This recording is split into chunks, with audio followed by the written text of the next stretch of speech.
अब यहां वर्णन कितना सुंदर है कि नारद जी को देवकी मैया बुलाती हैं द्वारिका में, और देवकी मैया कहती हैं बड़े वारे लाला को तो ब्याह हैगो, छोटे वारे को कब होएगो।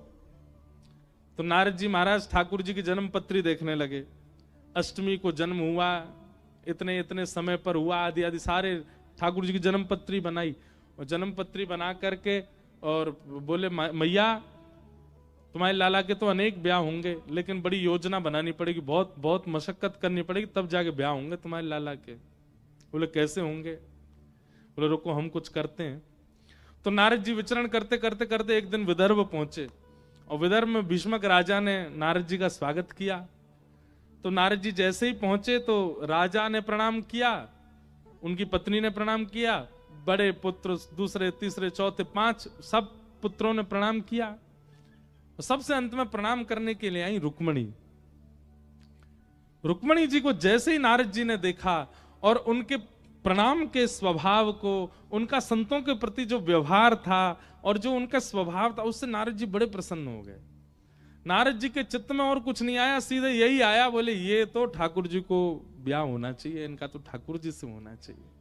देखो संत महापुरुष यदि मन में सोच लें कि इसको ठाकुर जी मिलने चाहिए, तो फिर ठाकुर जी मिलेंगे, चाहे जैसे भी मिलें। आपके घर पधरामनी होती है ना, तो आप ये मत देखा करो व्यवस्था कितनी करें, आपके व्यवहार से पता कर लेंगे संत कि आप कैसे हो, और उसी से ही वो प्रसन्न होकर के अगर उन्होंने सोच लिया कि इसको ठाकुर जी मिलने चाहिए तो मिलेंगे। नारद जी ने रुक्मणी जी के प्रति मन बना लिया, इनको ठाकुर जी मिलने चाहिए, पर कैसे मिले? तो भागवत जी में वर्णन आता है कि नारद जी ने असंख्य कथा वक्ताओं को बुलाया और कथा वक्ताओं से कहा, बोले देखो विदर्भ में एक नियम है कि जो भी कथा वक्ता वहां से गुजरते हैं, भीष्मक राजा को अगर पता चल जाए तो वो उनकी कथा जरूर करवाते हैं 7 दिन की। तो आप सब लोग बारी बारी से विदर्भ जाओ, और विदर्भ में जब भीष्मक राजा आपकी कथा कराएं तो आपको केवल एक ही कथा करनी है, क्या? द्वारिकाधीश के रूप का वर्णन, स्वभाव का वर्णन, गुण का वर्णन, सौंदर्य का वर्णन, चाल का वर्णन, ठाट का वर्णन, केवल, और कोई ज्ञान वैराग्य की कोई चर्चा नहीं, केवल ठाकुर जी ठाकुर जी। वो ठीक है। अब महाराज व्यास जी जाने लगे, विदर्भ जाते, भीष्मक राजा उनको बुला के सम्मान से कथा कराते। कथा में सबसे आगे बैठती रुक्मणी जी। रुक्मणी जी तो बड़ी ज्ञान वैराग्य और शास्त्र सम्मत बातें सुनने का उनका अभ्यास था, लेकिन यहाँ तो लटक छटक और ठाकुर जी की लटकन, ठाकुर जी की ऐसी चाल, ठाकुर जी के ऐसे बांके, ठाकुर जी के ऐसे नेत्र, ठाकुर जी की ऐसी नासिका, ऐसी बंक मुस्कान, ऐसे वरहा पीड़म नटवर बपु कर्णयो कर्णकारम, ठाकुर जी के रूप ही रूप का वर्णन। एक कथा रुक्मणी जी ने सुनी, बोले ठीक है अच्छी बात है रूप का इतना वर्णन, पर कुछ ज्यादा ही रूप रस का वर्णन किया गया, कोई बात नहीं, व्यास जी का शायद वैसा ही स्वभाव होगा। दूसरे व्यास जी आए, दूसरे व्यास जी से कथा हुई तो उनने भी वही किया, ठाकुर जी के रूप का वर्णन, चाल ऐसी चलते हैं, बैठते ऐसे, पीतांबरी ऐसी पहनते हैं, उनमें से चंदन की सुगंधी आती है, नेत्र ऐसे मटकाते हैं, भौं ऐसे चलाते हैं, कान ऐसे हैं। रुक्मणी जी बोली ये भी रूप का ही वर्णन। तीसरे कथा वक्ता है, उन्होंने भी रूप का ही वर्णन, वंशी ऐसे बजाते हैं, पीतांबरी ऐसे पहनते हैं, गोपियों के संग ऐसे करते हैं। रुक्मणी जी बोली क्या हो गया, सारे वक्ता केवल रूप सौंदर्य का वर्णन कर रहे हैं। सुनते सुनते सुनते सुनते 15-20 कथाएं सुन ली रुक्मणी जी ने। अब तो व्यास जी से पहले रुक्मणी जी बता देती, हाँ टेढ़ी चाल चलेंगे, बाकी अदा है उनकी, ऐसे वस्त्र पहनते हैं, ये सब भागवत जी में बहुत सुंदर वर्णन है। रुक्मणी जी पहले ही बता देती हैं, बोले आज आप उनकी वंशी का वर्णन करने वाले हैं ना, उसमें 6 छिद्र हैं, वो अपने अधर पर रख लेते हैं, पलकों से पंखा झलते हैं, उंगलियों से चरण दबाते हैं। हाँ हाँ देवी यही वर्णन करना। बोले सुना है मैंने। अधिक सुनने के कारण अब क्या होने लगा कि रुक्मणी जी इतना सुन चुकी हैं ठाकुर जी के रूप सौंदर्य को, अब वो कहीं भी मोर पिच्छ दिखती हैं तो उनको मोर का स्मरण नहीं होता, मोर पिच्छ दिखती उनके नेत्र बंद हो जाते हैं। वरहा पीड़म, आहा, मोर मुकुट पहनते हैं। फिर अपने आप को रोकती हैं, अरे ये रुक्मणी तू क्या चिंतन करती है, ये किसको सोच रही है, चल आगे चल, मोर पंख है, मोर होगा आसपास। इतने में ही कोई सखी चंदन की छिड़काव कर देती है, सुगंधी जाती, नेत्रबंद हो जाता है। आहा, व्यास जी बता रहे थे उनके तन में से चंदन की सुगंधी आती है, वो जैसे चलते हैं तो चंदन की सुगंधी से पूरे ब्रजमंडल को आच्छादित करते चलते हैं। फिर रुक्मणी जी नेत्र खोलती है, ये तो रुक्मणी क्या सोचती है, उनके रूप का क्यों चिंतन कर रही है इतना। अब तो रुक्मणी जी की स्थिति हो गई कि भोजन खाने बैठती हैं तो दाल में पड़ा हुआ काला जीरा भी उनको श्याम सुंदरी दिखाई देते हैं, गुलाब जामुन ठाकुर जी के गाल दिखाई देते हैं, कहीं स्वर सुन ले तो नेत्र बंद हो जाता है नृत्य करते हुए ठाकुर। मतलब कथा के द्वारा रुक्मणी जी के मन बुद्धि चित्त रोम रोम में कृष्ण भर गए। अब तो चाह करके भी रुक्मणी जी उनका चिंतन नहीं छोड़ पाती। रात में स्वप्न भी श्री कृष्ण के आते हैं, उठती हैं तो श्री कृष्ण, चलती हैं तो श्री कृष्ण। कहां बताएं, कथा सुनते सुनते स्थिति ये हो गई कि स्वयं कभी कभी पीतांबरी पहन लेती हैं, सिर पर पाग बांध करके मोरपिच्छ लगा करके पत्रावली का श्रृंगार करती हैं, गौशाला जाती हैं, रुक्मणी जी स्वयं कृष्ण बन जाती हैं। चिंतन करने तमाल वृक्ष को देख के दौड़ती हैं, आलिंगन कर लेती हैं, ये मेरे श्री कृष्ण। कथा ने ऐसा परिवर्तन कर दिया रुक्मणी जी के चित्त में। अब तो रुक्मणी जी की स्थिति ऐसी हो गई, अब तो कृष्ण ही चाहिए और कहीं नहीं जा सकते। सब व्यास इकट्ठे हुए नारद जी के पास। नारद जी बोले मिशन सक्सेसफुल हो गया, काम हो गया, अब रुक्मणी जी ठाकुर जी से ब्याह करेंगे। अच्छा, इसमें एक बात आती है कि जब रुक्मणी जी ने पहली बार प्रणाम किया नारद जी को, तो नारद जी ने ठाकुर जी के विवाह का प्रस्ताव भीष्मक राजा को दिया कि द्वारिकाधीश वसुदेव जी के पुत्र, उनसे आपकी पुत्री का विवाह करा दें। तो जब रुक्मणी जी से पूछा गया तो रुक्मणी जी ने पहली बार में मना कर दिया। अब पता नहीं कैसे हैं, क्या हैं, हम कैसे। तब नारद जी को सनक चढ़ी, बोले रुको अभी बताते हैं कैसे हैं। इतनी कथा सुनाई, अब तो रुक्मणी जी के चित्त में रोम रोम में श्री कृष्ण आ गए। नारद जी बोले काम हो गया, अब ब्याह हो जाएगा ठाकुर जी का, हम बाराती बनेंगे, नाचेंगे, गुलाब जामुन खाने को मिलेंगे। सब देवता प्रसन्न हो गए, बोले जय हो, ठाकुर जी को ब्याह कराओ जल्दी। जिन लोगों का नाश हो चुका होता वो चाहते हैं सबका हो। हमारे पीछे भी दुनिया हाथ धो के पड़ी है, ऐसा नहीं है, विनोद में कह रहे हैं हम तो बात। द्वारिका तो ब्याह की भूमि, यहाँ तो ब्याह ही ब्याह की है ठाकुर जी ने। नारद जी बोले अब काम बनेगा, सब तैयारी कर लो, हे इंद्र आदि देवताओं सब अपनी अचकन बनवा लो, बढ़िया वाले कुर्ते बनवाओ, ठाकुर जी का ब्याह होगा।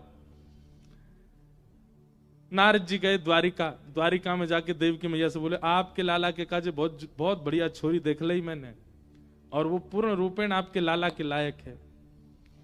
रुक्मणी जी का जब रूप सौंदर्य और गुण वर्णन किया, ठाकुर जी वहीं बैठे थे। अब ठाकुर जी मना करने लगे, नहीं मुझे नहीं करना ब्याह। नारद जी बोले जैसे तैसे मैंने वहां सब व्यवस्था बनाई, अब ये मना कर रहे हैं, रुक जाओ।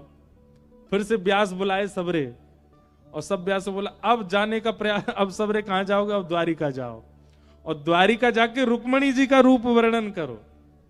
श्रीमद् भागवत जी के 10वें स्कंद में ये भाव वर्णन है कि वहां रुक्मणी जी को कृष्ण कथा सुनाई गई है, और यहां द्वारिका में ठाकुर जी को रुक्मणी जी का चरित्र सुनाया गया।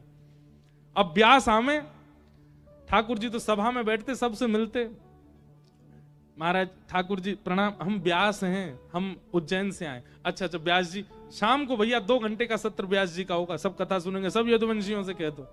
सब यदुवंशी इकट्ठे होते, ठाकुर जी आगे बैठते, यजमान बनते ही सीधे व्यास जी कथा कहां से प्रारंभ करते, राजा सीत भीष्मको नाम, एक भीष्मक नाम के राजा हैं, उनकी 5 पुत्र हैं, एक पुत्री है, उसका नाम है रुक्मणी। रुक्मणी के नेत्र ऐसे हैं, रुक्मणी की नासिका ऐसी, रुक्मणी ऐसी दाल बनाती है, रुक्मणी ऐसे प्रसाद पवाती है, रुक्मणी ऐसे चलती है, ऐसे देवी पूजन करने जाती है, ऐसी चुनरी पहनती है, उसके केश ऐसे हैं, उसके गाल ऐसे हैं, उसका स्वभाव ऐसा है, उसकी वाणी ऐसी है। ठाकुर जी बोले तो कोई नई ग्रंथ की रचना हुई है भैया, ये हमने तो पहली बार सुना। हम तो कथा में अधिकतर अपना ही पर ब्रह्म रूप सुनते हैं, पर ये तो कोई नए ग्रंथ की रचना है। एक कथा हो गई, बोले बहुत बढ़िया व्यास जी, बहुत बढ़िया कथा सुनी, अब अगली बार थोड़ी ब्रज लीला भी सुनाना। बोले जी। दूसरे व्यास जी आए, उन्होंने भी रुक्मणी चरित्र सुनाया। तीसरे व्यास जी, अब तो 10-15 व्यास सुना के रुक्मणी, अब यहाँ ठाकुर जी की भी स्थिति यही हो गई। नेत्र बंद करते हैं तो उनको रुक्मणी जी दिखती हैं, चलते हैं तो रुक्मणी जी दिखती हैं, कहीं पर गुलाबी साड़ी दिख जाए तो उनको रुक्मणी जी दिखती हैं। द्वारिका में जिनकी नए नए ब्याह हुए हैं उनके रूप देखते हैं बहुओं के, तो ठाकुर जी अनुमान लगाते हैं इसके नेत्र तो थोड़े बड़े हैं। व्यास जी ने तो ऐसे बताए ना, कटाक्ष जैसे नेत्र हैं रुक्मणी के, उसकी नासिका ऐसी है। नारद जी बोले काम हो रहा है, यहाँ पर भी चल रहा है। अब चित्तवृत्ति में रुक्मणी बैठ गई है। एक दिन ठाकुर जी बैठे थे गोमती जी के तट पर और दर्शन कर रहे थे, तभी नारद जी आए और नारद जी ने आकर के ठाकुर जी से कहा, भगवान अब ब्याह कर लीजिए आप। ठाकुर जी नेत्र बंद करके बैठे थे। नारद जी बोले भीष्मक राजा की पुत्री का चिंतन कर रहे हैं। ठाकुर जी तुरंत, नहीं नहीं, किसने कहा मैं उनका चिंतन तो बिल्कुल नहीं कर रहा हूं। नारद जी बोले मुझे सब पता है, आप उन्हीं का चिंतन कर रहे हो ठाकुर जी, वो आपके बिल्कुल योग्य हैं, आप उन्हीं से ब्याह करो। ठाकुर जी बोले देखो मां के सामने हमको बोलने में बहुत शर्म आती, पर हमारा मन तो बहुत है कि उनसे ही हो जाए हमारा ब्याह। तुम ही कोई योजना बनाओ, अब योजना बना करके कोई ऐसी लीला करो कि माता पिता को इन्वॉल्व ना करना पड़े और हमारा ब्याह हो जाए। हमको बहुत संकोच होता है उनके सामने। नारद जी बोले आपने भी किसको व्यवस्था दी है, रुको अभी बनाता हूं। और ऐसी योजना बनाई नारद जी। नारद जी का तो काम ही है, नमक मिर्च नींबू तो संगी लेके चलते हैं। क्या योजना बनाई? भगवान के जो साले साहब हैं रुक्मी, उनके चित्त में ठाकुर जी के प्रति पूर्ण रूपेण विरोध भाव प्रकट करवा दिया। और उसको यह पता चल गया कि रुक्मणी ठाकुर जी से ब्याह करना चाहती है, तो उसने जल्दीबाजी में अपने मित्र शिशुपाल से रुक्मणी जी की सगाई कर दी और रुक्मणी जी से कह दिया तैयारी रखना, मैं इन्हीं से तुम्हारा ब्याह कराऊंगा। रुक्मणी जी ने यह बात जाकर के अपनी भाभी से कही। उन्होंने कहा कि आप पत्र लिखो और ठाकुर जी को पत्र लिख करके अपने हृदय के भाव बता दो। यदि वो आपसे प्रेम करते होंगे तो आपको ले जाएंगे, और यदि उनके चित्त में कोई भावना नहीं होगी तो फिर इससे ही ब्याह करना पड़ेगा। रुक्मणी जी ने ठाकुर जी के लिए सुंदर पत्र लिखा और रुक्मणी जी ने पत्र लिख करके ठाकुर जी से कहा कि हमने आपको कभी देखा नहीं है, पर आपका गुण बहुत सुना है, और जिनका गुण इतना सुंदर है वो स्वयं कितने सुंदर होंगे। केशवा माधवा तुझा नामा तरे गोडवा, तुझा नामा तरे गोडवा। मराठी में गाते हैं कि जिनका नाम ही इतना सुंदर है, जिनका नाम ही इतना मधुर है, वो स्वयं कितने मधुर होंगे। रुक्मणी जी भी वही कह रही हैं, जिनका गुणानुवाद इतना सुंदर है वो स्वयं कितने सुंदर होंगे। इसलिए नाथ मैंने आपको देखा नहीं, मैंने केवल आपको सुना है और सुनकर के आपको अपना पति रूप मान लिया है। आप कृपा करके मुझे स्वीकार कर। रुक्मणी जी ने पत्र में कई सारे बातें लिखी, कई भाव लिखे, संकेत कर दिया कि मैं लक्ष्मी हूं, आप नारायण हो, मेरा वर्ण कीजिए। और टाइम ड्यूरेशन भी दे दिया, क्या परसों ही आइए ब्याह करने के लिए, इससे अधिक समय नहीं है मेरे पास में। अगर आप परसों तक नहीं आए तो मेरा ब्याह कहीं और मेरे भैया करा देंगे। और एक ब्राह्मण के हाथों पत्र भिजवा दिया द्वारिका। सुदेव ब्राह्मण, आज भी कहते हैं पंढरपुर में रुक्मणी जी की जो सेवा है ना, पंढरपुर अगर आप जाएंगे तो वहां पर रुक्मणी जी की जो सेवा है वो सुदेव ब्राह्मण के ही वंशज करते हैं, आज भी ऐसा भाव है। क्यों? जब रुक्मणी जी के पत्र का कार्य उन्होंने करवा दिया तो रुक्मणी जी ने उनसे कहा कि आपकी वजह से हमारा ब्याह हो रहा है, मांगिए क्या चाहिए। तो उन्होंने यही कहा, बोले पूरी दुनिया आपके ठाकुर जी की सेवा में रहेगी, पर आपकी सेवा का अधिकार हमारे वंश को प्राप्त हो। तो आज भी रुक्मणी जी की पंढरपुर में सेवा सुदेव ब्राह्मण के वंशज ही करते हैं। तो ब्राह्मण के हाथों पत्र भिजवाया द्वारिका। बेचारा वो विदर्भ से चल करके जैसे तैसे यहां पहुंचे, 2 दिन तो इसी में ही निकल गए। ठाकुर जी ने पत्र देखा और पत्र देख के ब्राह्मण जी का पढ़ के सुनाइए क्या लिखा है। ब्राह्मण ने जैसे पत्र लिखा, ऐसा कहते हैं कि प्रथम श्लोक सुनते ही, पहला श्लोक सुनते ही ठाकुर जी खड़े हो गए और खड़े होकर के बोले चलिए। ब्राह्मण बोले अभी 6 श्लोक और हैं, सुन लीजिए। ठाकुर जी बोले पहले श्लोक में ही पता चल रहा है कि जो जिनका ये पत्र है वो कैसी हैं। अब यहां 2 बातें आती हैं। एक श्लोक में ही ठाकुर जी राजी हो गए, इसका मतलब क्या है? ये ठाकुर जी पहले से कथा सुन सुन के जान चुके हैं ना रुक्मणी कौन है। इसलिए जैसे ही रुक्मणी जी का पत्र आया तो ठाकुर जी मन तो पहले ही बना चुके थे, पर फॉर्मेलिटी कर रहे थे पढ़ के सुना दो, क्योंकि उत्सुक तो ब्याह के लिए जब से चरित्र सुने तब से ही है। दूसरी भाव ऐसा कहते हैं हमारे आध्यात्म जगत में कि ठाकुर जी जिस गुण को देखते हैं वो गुण पहले श्लोक में ही लिखा है। क्या? श्रुत्वा गुणान भुवन सुंदर शृण्वताम्ते। रुक्मणी जी कह रही हैं कि उन्होंने कथा सुनी है। इसका मतलब क्या है? नवदा भक्ति में प्रथम भक्ति क्या है? श्रवणम। और रुक्मणी जी श्रवण भक्ति में निपुण हैं। और एक बात निश्चित मानिए, जिस व्यक्ति के अंदर श्रवण भक्ति है, जो ठाकुर जी की कथा सुनने में रुचि रखता है, उसके अंदर सारी भक्ति अपने आप आती चली जाएंगी। ठाकुर जी बोले ये कन्या श्रवण भक्ति में निपुण है, इसका मतलब है ये मेरी गृहिणी बनने के और मेरी प्राप्ति की पूर्ण अधिकारिणी है। इसके अंदर सारे गुण होंगे अगर श्रवण का गुण है तो। कई लोग कथा में आती सो जाते हैं, उनके अंदर श्रवण गुण नहीं है। प्रसाद पाने में रुचि है, श्रृंगार में बहुत रुचि है, परिक्रमा में रुचि है, तीर्थ यात्रा में रुचि है, पर कथा में सुनवाओ, यहां तो आती नींद आ जाती है। तो आप कितने भी चीजों में रुचि कर हो जाओ, कितने भी चीजों में श्रेष्ठ हो जाओ, कथा में अगर आप श्रेष्ठ नहीं है, भगवत मिलन नहीं हो पाएगा आपको। रुक्मणी जी में यही गुण प्रधान है। श्रुत्वा गुणान भुवन सुंदर शृण्वताम्ते। सोचो, श्रवण भक्ति का गुण यदि है तो ठाकुर जी पत्नी बनाने को राजी हो जाते, हमें भक्ति बना ले। ठाकुर जी ने तुरंत ब्राह्मण बोला एक बार पूछ तो लीजिए देखने में कैसी है चाल। ठाकुर जी बोले सब बढ़िया होगा अगर श्रवण भक्ति है तो, और कुछ देखना ही नहीं हमें, चलो। और ठाकुर जी बिठा करके ब्राह्मण को रथ पे, भगवान बोले पत्र में देख के बताना अवधि क्या दी है, कब लेके आना उनको। बोले यहाँ तो परसों लिखा, परसों तो आज ही है। ठाकुर जी बोले रुको, बोला होगा, वैसे होगी तो व्यवस्था नहीं रथ में। ठाकुर जी ने बोला होगा बेल्ट बांध लो अपनी, अब हम दौड़ाएंगे रथ को।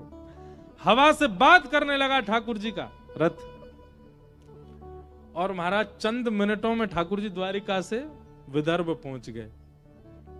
ब्राह्मण देवता के बाल उठ गए होंगे, उड़ गए होंगे वस्त्र आदि सब उठ गए होंगे। ठाकुर जी रथ चला नहीं रहे थे, उड़ा रहे थे, ब्याह के लिए इतने उत्सुक। हमारे मन में भाव आते रहते, हम सब बोल देते हैं, क्योंकि हम कथा कहते नहीं, हमको दिखती रहती है स्थिति, इसलिए हम जो दिखता है ना हम बोल देते। हमको दिखाई दे गया ब्राह्मण के बाल सारे उड़ गए, वस्त्र सब उधर गए, इतनी जोर से रथ दौड़ाया ठाकुर जी ने। ठाकुर जी बोले अब तुम जाओ, रुक्मणी जी को बता दो हम आ गए। ब्राह्मण देवता बोले आप कहां जा रहे हो? बोले ब्याह करवे आए, थोड़ा श्रृंगार तो करा ले अपना। और मंदिर के पीछे ठाकुर जी ने श्रृंगारी बुलाया। कौन श्रृंगारी? ब्रह्मा जी, यही श्रृंगार करते हैं पूरी दुनिया का। श्रृंगारी ब्रह्मा जी आए। ब्रह्मा जी ने आकर के कहा भगवान आज्ञा करें। बोले पूरी दुनिया आपने बनाई है, सबकी आंख नाक कान सब में रंग आपने बड़े, स्वभाव गुण सब आप करते हो, लाओ हमारा श्रृंगार करो। ब्रह्मा जी बोले आप पहले ही इतने सुंदर हैं, और सुंदर बन के क्या करना है? ठाकुर जी बोले देखो ये ब्याह है, हम यहाँ सुदर्शन चक्र गदा चलाने के बिल्कुल मूड में नहीं है, और रुक्मणी जी के हरण करने के लिए कई सैनिकों से हमको युद्ध करना पड़ेगा, और युद्ध में सुदर्शन चक्र और गदा चलानी पड़ेगी, ब्याह में सुदर्शन चक्र हमको चलाना नहीं है। इसलिए आप तो रूप ही इतना सुंदर बना दो हमारा कि रूप देखते ही सब घायल हो जाएं और हम रुक्मणी जी को लेके विदा हों। तो वैसे तो ठाकुर जी का कोई श्रृंगार कर नहीं सकता, पर ब्रह्मा जी को सुख देने के लिए ठाकुर जी ने ब्रह्मा जी से श्रृंगार करवाया। इतने सुंदर बन गए ठाकुर जी। हाँ, मस्तक पर मलिया गिर चंदन, केसर तिलक लगाया, बहुत सुंदर बन गए ठाकुर जी। और जैसे ही महाराज रुक्मणी जी यहां देवी पूजन के लिए आई हैं। ठाकुर जी जैसे ही पहुंचे सभा में, रुक्मणी जी पूजा कर रही थी देवी की। पूजन करने के बाद जैसे ही पीछे मुड़ करके देखा, द्वार पर ठाकुर जी खड़े हैं। ठाकुर जी को देखते और तो क्या मूर्छित, पहली मूर्छा तो रुक्मणी जी को ही आई। इतने सुंदर ठाकुर जी, ऐसा रूप, एक तो वैसे ही सुंदर, ऊपर से श्रृंगार करके और आ गए। इतने मधुर लगने लगे श्री ठाकुर जी। ठाकुर जी की चाल देख करके सैनिक मोहित होने लगे। कोई मुकुट पर मोहित हो गया, कोई नेत्रों, जो रक्षा के लिए आए थे रुक्मणी जी की, सब ठाकुर जी पर मोहित हो गए। भरी सभा में, भरे सैनिकों के बीच से द्वारिकाधीश ने रुक्मणी जी को गोद में उठाया और लेकर के अपने रथ की ओर जाने लगे। कोई सैनिक रोकने की हिम्मत भी नहीं कर पाया, रूप ही इतना सुंदर। भीष्म पितामह अपनी भीष्म स्तुति में कहते हैं, बोले जिनको इनसे बड़ा योद्धा मैंने नहीं देखा। क्यों? युद्ध करने के लिए आयुधों की जरूरत नहीं है, केवल अपनी मुस्कान से ही महाराज वार करते हुए जाते हैं। एक पद में कभी कभी गाता हूं कथा में,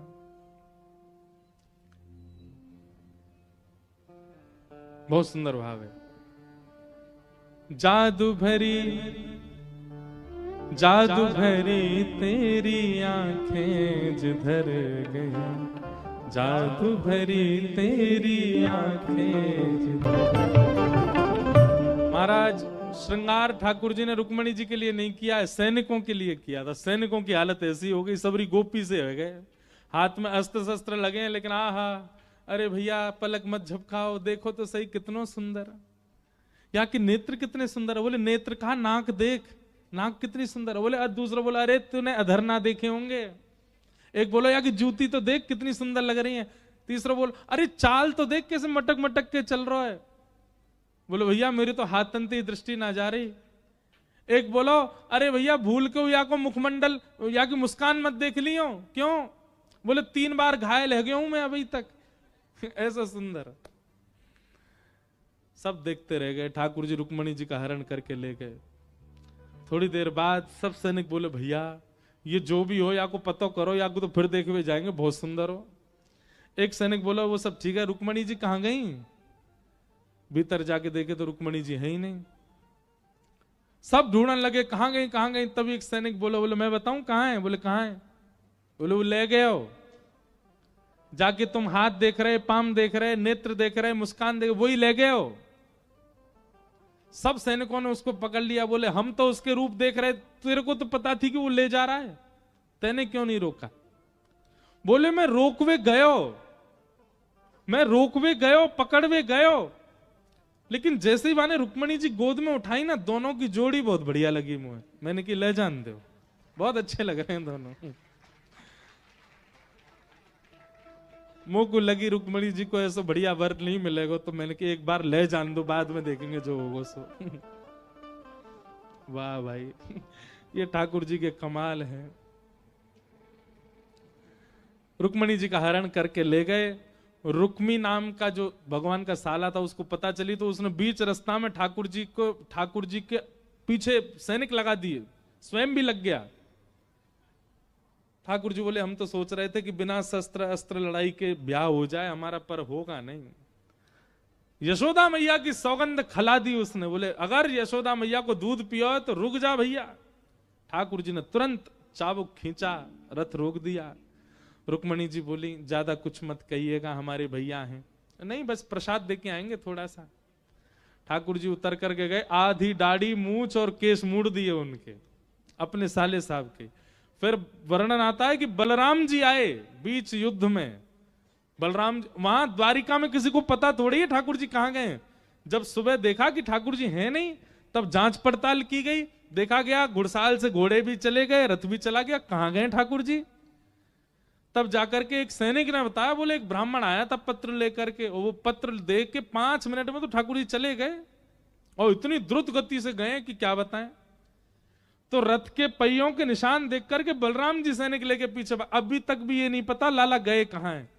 बीच रास्ता में जब ठाकुर जी ने, बलराम जी ने देखी रथ खड़ो है, सब सैनिकन से युद्ध कर रहा लाला, तभी देखी रथ में कौन बैठा, तो घूंघट करके रुक्मणी जी बैठी थी। तो बलराम जी पहले रुक्मणी जी के पास गए, देवी आप कौन हैं? रुक्मणी जी ने उतर के प्रणाम किया, बोले हम रुक्मणी हैं, आपके भैया हमारा हरण करके ले जा रहे हैं। अब ये बात सुनकर के बलराम जी बोले हरण करके ले जा रहे हैं? पूरी बात बताई, विवाह का मन है दोनों के मन में भाव, लेकिन आप जाके रोकिए ना, ये हमारे भैया पर बहुत आक्रमण कर रहे हैं, बहुत कहीं ज्यादा मारे ना उनको। तो बलराम जी ने फिर यहां उपदेश किया रुक्मणी जी को, भ्रातापि भ्रातरम हन्यात् येन घोर तरस्ततः।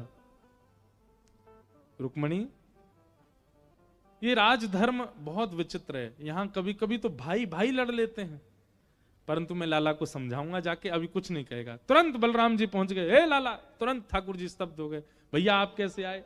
बोले तू तो बिन बताए ब्याह करने लगो हैं, मां पूरी द्वारिका बाट नहीं आ रही, तू यहाँ ब्याह कर रहा है ना? अभी क्यों ना है, बहू लेके आ रहा हूं, ब्याह तो आप लोग कराओगे। बोले बा तेरू ब्याह अद्भुत है, माता पिता बहू लेके आ, मैं तू खुद ही बहू लेके जा रहा है। अब भाई भैया विस्तार से बात बाद में करेंगे, यहाँ युद्ध चल रहा है, यार देखो। बलराम जी बोले तू बहुआ लेके जा, मैं देखूं यार।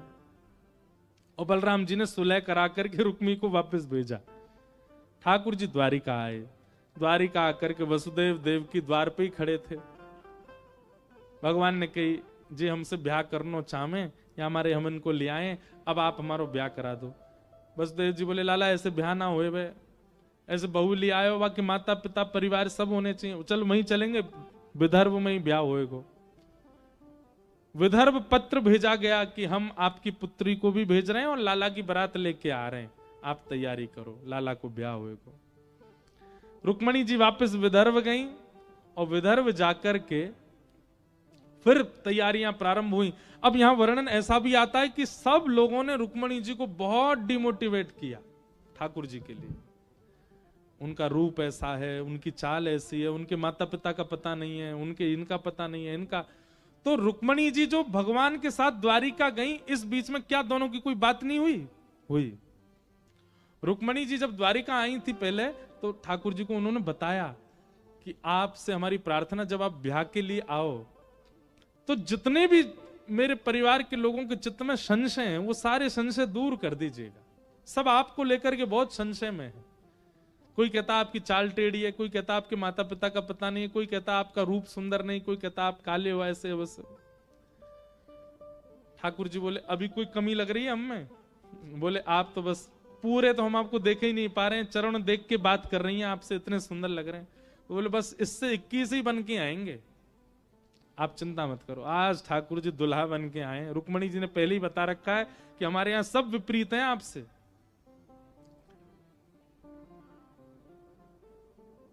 जैसे ही आए, अब सब केवल रिवाज निभा रहे हैं, किसी को भी पसंद नहीं था ये ब्याह। रुक्मणी जी को कई लोग तो रो रहे थे, इतनी सुकोमला हमारी रुक्मणी और ऐसे से ब्याह कर रही है। ठाकुर जी की बारात जैसे ही पहुंची कौंडन्यपुर, और महाराज जैसे ही बारात में दुल्हा को देखा, कितनी मूर्छित भई, कितनी पागल भई, कितनी बावड़ी भई, कितनी रो रो करके अपनी छाती पीटन लगी कि या ते हमारो ब्याह कराओ, ये तो हमारे लायक हैं। अरे मैया तेरे हाथ पांव जोड़े, रुक्मणी को कोई और थी, इससे तो हमारा ब्याह करा दो। सब ऐसे हो गए। कहां तक कहें, अटारियों पर चढ़ करके कई गारी सुनाने को खड़ी थी ठाकुर जी को। हमारे ब्रज में गाते हैं, मुकुट धर सांवरे रे लाला, दोए बापन के जाए। पर जैसी गारी देने लगी, दोए बापन के जाए, सोई ठाकुर जी ने ऐसे दृष्टि ऊपर करके देखा जो गारी दे रही थी उनको। वो सब मुकुट धर सांवरे कहनो तो भूल गई। विदर्भ के राजा भीष्मक जी को कहने लगी दोए बापन के जाए। उनको गाली देने लगी। सबकी जीव पलटने लगी, सबके भाव बदलने लगे, सब ठाकुर जी पर मोहित हो गए। अरे सखियां दौड़ करके रुक्मणी जी के पास गई हैं और रुक्मणी जी को जाकर के बार बार बलियां लेके कहे, कौन से तप किए, कौन से पुण्य किए जो ऐसे जमाई राजा आए। सब प्रसन्न हो गए। रुक्मणी जी बोली अब अच्छा है, सब राजी हो गए विवाह से। एक नहीं हुआ बस, रुक्मणी जी का भाई रुक्मी, वो राजी नहीं था विवाह से। बाकी सब लोग राजी हुए और ठाकुर जी का रुक्मणी जी के साथ में मंगल विवाह महोत्सव हुआ। बोलो रुक्मणी रमण भगवान की।